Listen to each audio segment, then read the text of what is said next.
네, 안녕하세요. 당근대장입니다. 4일차 강의 시작하겠습니다. 이전 시간에는 사이트 UX 관련된 얘기를 좀 했는데, 이제 개인 퍼소나 관련된 UX, 어떤 부분에 특징이 있고, 무엇을 구체적으로 다뤄야 되는지에 대해서 얘기해 보고자 합니다. 우선, 오렌지3를 통해서, 제가 오프라인으로 참석하신 분들 기준으로는 감정에 따른 제품 분류 분석에 대한 부분들 오렌지3로 같이 보는 시간을 좀 가졌는데요. 이거는 이제 영상 강의 쪽은 시간 관계도 있고 실질적으로는 참여하신 분들과 약간의 좀 차별성은 좀 가져가야 되기 때문에 이 부분은 여러분들이 그냥 참고만 하시고, 오렌지3로 이런 것도 다루고 있을 수 있구나, 이런 것들을 좀 파악하시는 그런 것으로 대체하겠습니다. 그래서 고객의 감정과 클릭수, 시간에 따른 구매 변화를 테이블 정의에 따라서 분석할 수 있습니다. 그래서 여러분들 UX에 대한 부분에서 감정 부분들이 들어갔는데요. 실질적으로 여러분들이 이 감정이 들어간 부분들, 지금 비정형 데이터에서 감정을 분석하는 부분들은 챗GPT에도 들어가 있죠. 그래서 GPT는 이제는 감정을 인식해서 그런 감정에 대한 표현들을 음성으로도 이제는 표현하는 방식들이 생겨났기 때문에 여러분들이 이런 부분들을 좀 많이 주목하셔야 될 것 같습니다. 다시 정리해보면 우리가 UX를 배우는 목적이 무엇인가요? 좋은 경험? 구매? 이런 부분들을 기준으로 우리는 다시 한번 질문을 해보겠습니다.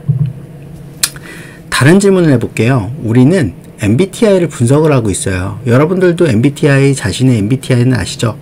그리고 또 연인의 MBTI도 분명히 여러분들은 검색을 하셨을 겁니다. 자, MBTI는 어떤 의미일까요?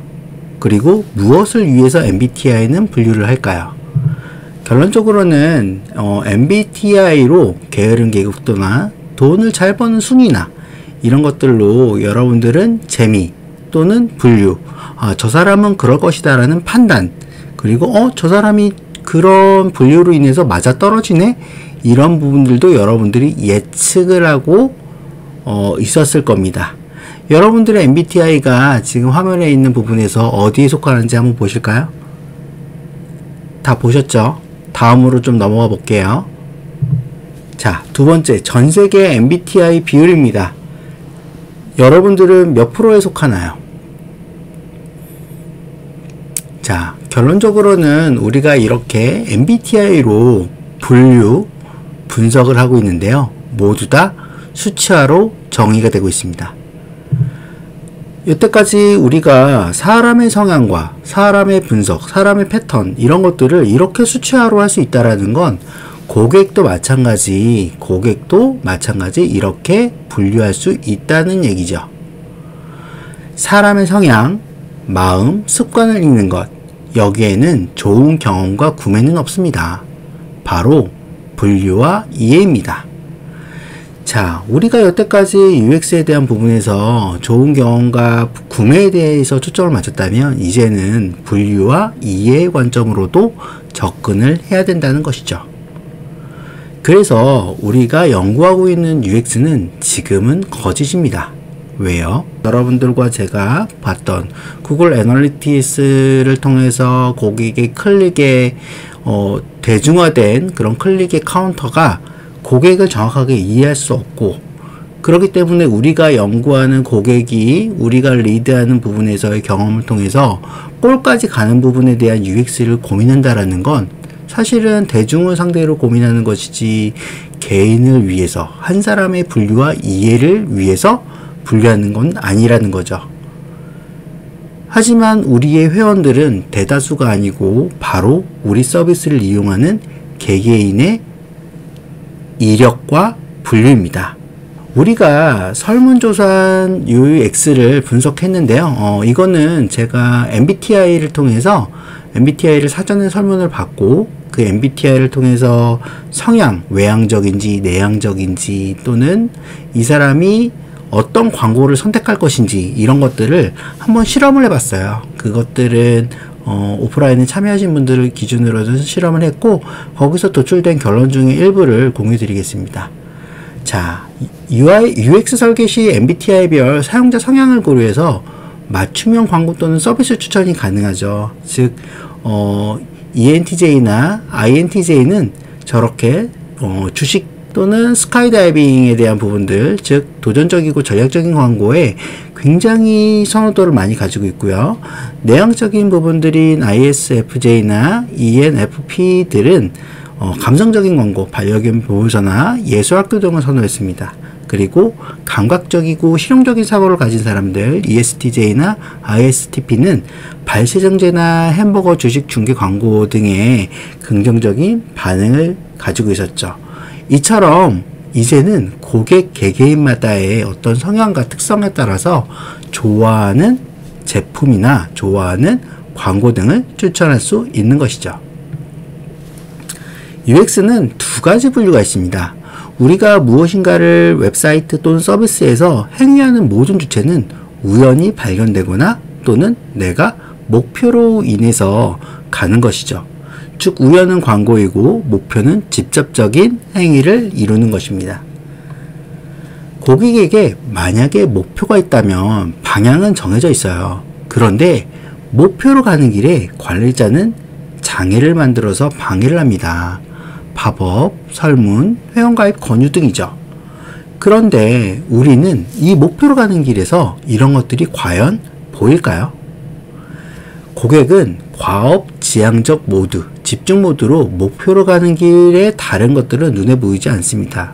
이것은 저희가 3일차 수업 때 흰옷을 입은 여성들이 눈공을 오고 가는 부분에서 고릴라와 커튼의 변경과 여성이 한 명이 빠진 것들에 대해서 보이지 않는 것과 동일합니다. 그래서 가는 길을 방해하지 말아주세요. 선택도 안 할 거니까요. 우리는 하나에 집중하면 그 목표를 향해서 가기 때문에 다른 것들이 그 중간에 있다는 건 굉장히 불편함을 초래하는 행동입니다. UI UX를 고민하는 디자이너에게 또는 기획자에게 당근대장의 마인드 조언을 해드리고 싶습니다. 고객은 이용하세요. 생각은 제가 하겠습니다입니다. 즉 고객은 생각하지 않고 이용을 하는 거에 초점을 맞추게 해주고 그 고객이 이용하는 부분에 여러 가지의 장애물들이나 고객에게 좋은 제품을 추천하는 건 담당자, 관리자가 해야 되는 것이죠. 자, 그러면 여러분들은 그 UX에서 또는 UI에서 어떤 식으로 고객에게 추천을 할까요? 또는 이용하게 할까요? 이 부분에서 또 하나의 생각이 필요합니다. 바로 퍼서나입니다. 퍼서나는 그러면 무엇일까요? 여러분들 한번 퍼서나에 대해서 지금 한번 정의해 보세요. 정의하셨죠? 자, 맞는지 한번 볼까요? 퍼서나는 가면이라고 합니다. 즉 우리가 여태까지 고객에 대한 퍼서나를 어떻게 했죠? 대중을 중심으로 했습니다. 하지만 우리는 가면을 연구하지만 그 역할은 관계와 위치에 따라서 달라집니다. 즉 직장에서의 나와 친구하고의 나, 학교에서 나, 가정에서 나는 다르죠. 자, 직장에서는 김대리 우리 같이 커피 마실까? 라고 했을 때는 거절하기 힘들지만 집에서는 엄마 물 한 잔 따라줘! 라고 명령의 위치가 되는 거죠. 즉 직장에서의 관계와 나의 위치, 여기에 따라서 우리는 가면을 바꿔 끼고 있습니다. 즉 환경에 따라서 우리는 바뀌어진다고 얘기를 해요. 그러면 우리는 대중에 대한 그 위치 그리고 관계를 설정하는 게 아니고 우리가 정의하는 건 우리 서비스 속의 개인을 설정해야 됩니다. 그런데 대부분 퍼소나를 보면 대중 속의 개인을 정의하시죠. 우리 서비스 속의 개인을, 그 가면 쓴 개인을 설정하셔야 됩니다. 자, 우리가 쓰는 가면을 쓴 사람은 이성과 감성으로 나눠집니다. 즉 우리가 제공하는 서비스가 가령 예를 들면 미팅 어플이나 데이팅 어플이라면 감성적 접근에 촉해 있죠. 감성적 접근은 금액이 약간 관여가 없습니다. 즉 내가 좋아하는 이상이라면 금액에 대한 부분들은 조금의 비용도 지출도 감내하는 쪽에 속하죠. 하지만 쇼핑몰인 경우에는 이성적인 판단이 되게 중요하기 때문에 가격 비교나 합리적인 부분들이나 어떤 신뢰성을 많이 따지게 됩니다. 즉 우리가 제공하는 서비스가 이성적인 서비스인지 감성적인 서비스인지에 따라서 퍼서나는 달라질 수 있다는 것입니다. 자, 실험을 해볼게요. 자, 범죄자가 누구일까요? 여러분들 이 사진 속에서 범죄자를 한번 찾아보세요. 범죄자가 과연 누구일까요? 자, 찾으셨나요? 자, 다음은 자, 그럼 가장 가난한 사람은 누구일까요? 가난한 사람 한번 찾아보세요. 자, 맞추셨죠? 자, 볼게요. 범죄자, 여러분들은 얼굴을 보셨을 겁니다. 그리고 가난한 사람을 찾아라고 했을 때는 옷을 보셨을 거예요. 하나의 화면에서 주어지는 조건에 의해서 여러분들은 시선이 달라집니다. 즉 선택적으로 그것을 판단하는 본능을 가지고 있다는 것이죠. 이것을 우리는 주의 집중이라고 하는데요. 얼굴만 또는 옷만 불필요한 것은 보지 않습니다. 이 사실을 여러분들이 파악하셔야 됩니다. 또 하나 실험을 해볼까요? 우리는 무엇을 먼저 볼까요? 자, 여러분들 한번 보세요. 무엇을 먼저 보는지. 자, 결론적으로는 습관화되어 있는 시각의 흐름으로 가고 있습니다. 즉 F자형으로 간다라고 하죠. 이것은 우리가 항상 독서를 할 때 좌측에서 우측으로 이것을 우리는 습관화된 형태로 모든 사이트를 이렇게 바라보게 됩니다. 즉 모든 사람들은 가장 먼저 보는 건 좌측 상단, 그 다음 우측 상단, 그 다음 Z자로 좌측 하단, 그 다음 우측 하단으로 이동하게 되는 거죠.